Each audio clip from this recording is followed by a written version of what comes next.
Les forces armées israéliennes tuent des journalistes. Les forces armées israéliennes ciblent des journalistes. Désormais, elles les diffament une fois qu'ils sont morts, rajoutant l'injure au meurtre.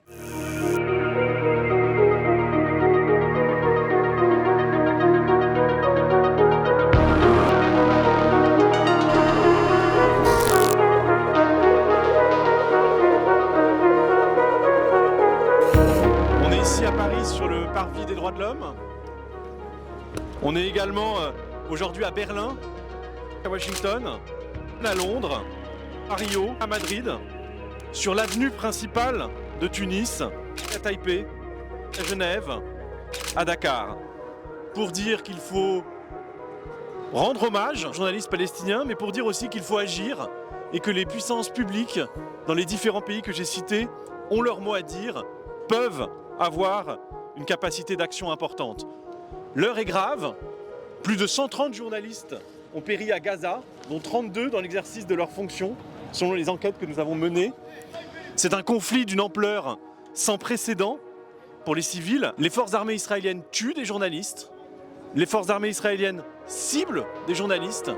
Désormais, elles les diffament une fois qu'ils sont morts, rajoutant l'injure au meurtre. À Gaza et dans la région, pourrait-on dire, on voit que le massacre commis par les terroristes du Hamas a déclenché une réponse très violente et les journalistes en sont parmi les victimes. Alors aujourd'hui, nous voulons alerter l'opinion publique internationale, nous voulons appeler les décideurs publics à agir pour utiliser tous les leviers d'action qu'ils ont pour faire changer les pratiques du gouvernement Netanyahou et des forces armées israéliennes, pour dire notre solidarité aussi avec les journalistes palestiniens dans l'épreuve, dire toute notre colère aussi, parce que rien n'a changé depuis octobre dernier. Où va-t-on ? Demain, au Liban, verra-t-on la reproduction des mêmes pratiques ? À ce rythme-là, qui va pouvoir nous informer ? Ce n'est pas seulement à propos des journalistes palestiniens ce qui se passe. Bien sûr, leur vie est un drame, leur quotidien est une épreuve.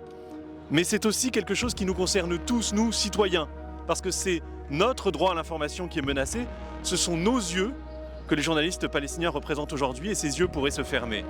Alors RSF agit, nous avons déposé 4 plaintes devant la Cour pénale internationale, nous avons mené des enquêtes précises pour établir factuellement ce qui se produit, quels ciblages ont lieu.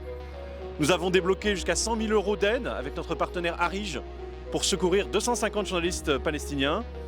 Nous avons ouvert un centre à Beyrouth et nous continuons un plaidoyer à haut niveau pour que des actions spécifiques soient entreprises par des États en utilisant tous les leviers possibles d'action. Il faut aller plus loin, il faut mettre un terme aux frappes ciblées contre les journalistes, il faut soutenir les journalistes palestiniens dans leurs difficultés, dans leurs drames, dans leurs tragédies, et il faut enfin laisser entrer la presse internationale à Gaza, parce que ce n'est toujours pas le cas, et tout cela commence à être particulièrement éprouvant à vivre pour ces journalistes palestiniens qui se sentent abandonnés. Et je crois que si nous voulons que notre monde ait un sens à leur égard, nous nous devons de faire en sorte que les choses changent. Je vous remercie.